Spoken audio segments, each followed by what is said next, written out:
রিয়েলমির C সিরিজের ফোনগুলো 10 থেকে শুরু করে প্রায় 15,000 টাকার উপরে বাংলাদেশে পাওয়া যায়। আর এই সিরিজের C55 ফোনটা অ্যাপলের নতুন ডাইনামিক আইল্যান্ডের ফিচারের সাথে আসবে। হ্যাঁ গায়ার্স, অ্যাপল আইফোন 14 প্রো সিরিজের যে ডাইনামিক আইল্যান্ড ছিল সেই মিনি ক্যাপসুল টাইপের ফিচারের সাথে আসবে রিয়েলমি C55 স্মার্টফোনটা। এছাড়া এই ফোনটার পেছনের ডিজাইন মারাত্মক লেভেলের। ওপো রেনো 9 সিরিজের কথা তো মনে আছে সবার, সেই রকম ডিজাইন প্যাটার্নের সাথে আসবে রিয়েলমি C55 স্মার্টফোনটা আগামী 7ই মার্চ। তো কি থাকছে ফোনটার ভেতরে, বাংলাদেশে কবে নাগাদ আমরা কেমন প্রাইসে পাবো সেটাই জানাচ্ছি এই ভিডিওতে। তাই লাইক এবং সাবস্ক্রাইব করে আমাদের সাথেই থাকুন। রিয়েলমি C55 এর পেছনে ডুয়াল ক্যামেরা কাটআউট রয়েছে, আর এই ক্যামেরা কাটআউটগুলো ফ্রেম থেকে অনেকটা বাইরে বেরিয়ে আসছে, যার কারণে কিনা অনেকটা প্রিমিয়াম টাইপের দেখতে লাগছে এই ফোনটার ব্যাকশেল। এছাড়া এই স্মার্টফোনটার ফ্রন্টে থাকবে এবার বিশাল আকৃতির 6.72 ইঞ্চের একটি ফুল এইচডি প্লাস রেজুলেশনের ডিসপ্লে। তাছাড়া শুধুমাত্র এটাই নয়, 90 হার্জের স্মুথনেস মানে রিফ্রেশ রেট থাকবে ফোনটার ডিসপ্লের মধ্যে। আর এই কারণে স্ক্রল করে অথবা ইউটিউব ফেসবুক ব্রাউজিং করে অনেক বেশি স্মুথ আর মাখনের মতো মনে হবে রিয়েলমি C55 ফোনটি। মনে হবে না যে আপনারা কোনো বাজেট ক্যাটাগরির স্মার্টফোন ইউজ করছেন। সো এই ডিসপ্লের আরও একটা বিশেষত্ব হচ্ছে গিয়ে পাঁচ হোল কাটআউট। হ্যাঁ ভিউয়ার্স, C55 স্মার্টফোনে 5 হোল কাটআউট থাকবে, আর এখানে আইফোন 14 প্রো সিরিজের মতোই ডাইনামিক আইল্যান্ডের ফিচারকে ইউজ করবে রিয়েলমি।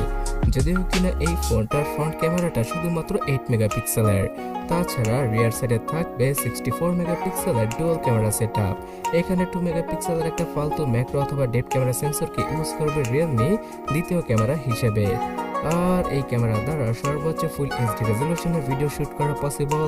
নাইট মোডে কিছুটা ভালো ফটোগ্রাফিও করা পসিবল হবে 64 মেগাপিক্সেলের বিশাল সেন্সরটির দ্বারা। তাছাড়া রেগুলারলি যারা কিনা ফটোগ্রাফি করে থাকেন তাদের জন্য বাজেট ক্যাটাগরিতে ভালো একটা ক্যামেরা ফোন আনছে রিয়েলমি।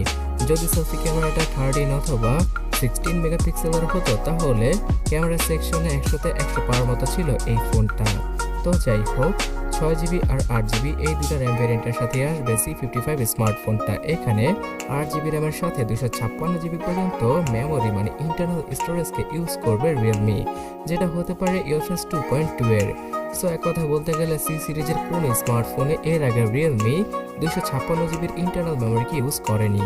তার সাথে 8GB র্যাম তো রয়েছেই, আর এই 8GB র্যামের সাথে আরও 8GB র্যামকে ভার্চুয়ালি অ্যাড করার মাধ্যমে এই স্মার্টফোনটার মাল্টিটাস্কিং 16GB ভার্চুয়াল র্যামের কারণে অন্য লেভেলে চলে যাবে। তাছাড়া ইউজার ইন্টারফেসের জন্য রিয়েলমি UI 4.0 পুরো আনলক ভার্সনটাকে ইউজ করবে রিয়েলমি এখানে, যেখানে কিনা সব ধরনের মিড বাজেট ক্যাটাগরির রিয়েলমির স্মার্টফোনের ফিচারকে আপনারা পেয়ে যাবেন। আর এই ফোনটা আগামী 2 বছরের অ্যান্ড্রয়েড আপডেটও পাবে, মানে দাঁড়াচ্ছে গিয়ে অ্যান্ড্রয়েড 13 এর সাথে আসবে 14 এবং 15 এর আপডেটটা হয়তো এই ফোনটাতে দিয়ে দেবে রিয়েলমি, যেটা কিনা খুব ভালো একটা ব্যাপার। তাছাড়া পাওয়ার ব্যাকআপ দেওয়ার জন্য সেই নর্মালি 5000 mAh এর ব্যাটারি, তার সাথে 33 ওয়াটের চার্জিং স্পিড, এই রকম স্পেসিফিকেশনের সাথেই আসবে রিয়েলমি C55 স্মার্টফোনটা। এবং সর্বশেষে চিপসেট হিসেবে মিডিয়াটেকের G88 কে ইউজ করতে যাচ্ছে রিয়েলমি এখানে। সো এই ফোনটাতে স্ন্যাপড্রাগনের 600 সিরিজের প্রসেসরকে ইউজ করলে আর কিছুটা বেটার হতে পারতো, বাট 90 হার্জের পাশাপাশি ফুল এইচডি প্লাস রেজলিউশনের ডিসপ্লেকে চালানোর জন্য মিডিয়াটেকের G88 চিপসেটটা পারফেক্ট। আর এই চিপসেটের মাধ্যমে পাবজি গেমটা আলট্রা সেটিংসে মানে 40 FPS প্লে করা পসিবল, এবং নর্মালি যে সকল কাজগুলো রয়েছে যেমন ফেসবুক ব্রাউজ করা, ইউটিউব দেখা অথবা টিকটক দেখা, এই সকল কাজ এই চিপসেটটা হ্যান্ডেল করতে পারবে। তবে হাই গ্রাফিক্সের কাজ অথবা হেভিলি মাল্টিটাস্কিং করলে কিছুটা ল্যাগ আর ফ্রেম ড্রপের দেখা পাওয়া যেতে পারে।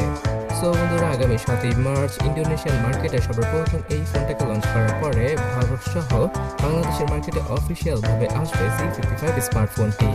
আর এর প্রাইসিংটা ইন্ডিয়ান মার্কেটে শুধুমাত্র 12,000 থেকে 13,000 রুপিতেই রাখতে পারে রিয়েলমি। তবে বাংলাদেশের মার্কেটে 16 থেকে শুরু করে 18,000 টাকায় আমরা C55 স্মার্টফোনকে পেয়ে যেতে পারি আগামী এপ্রিল মাসের প্রথম সপ্তাহে।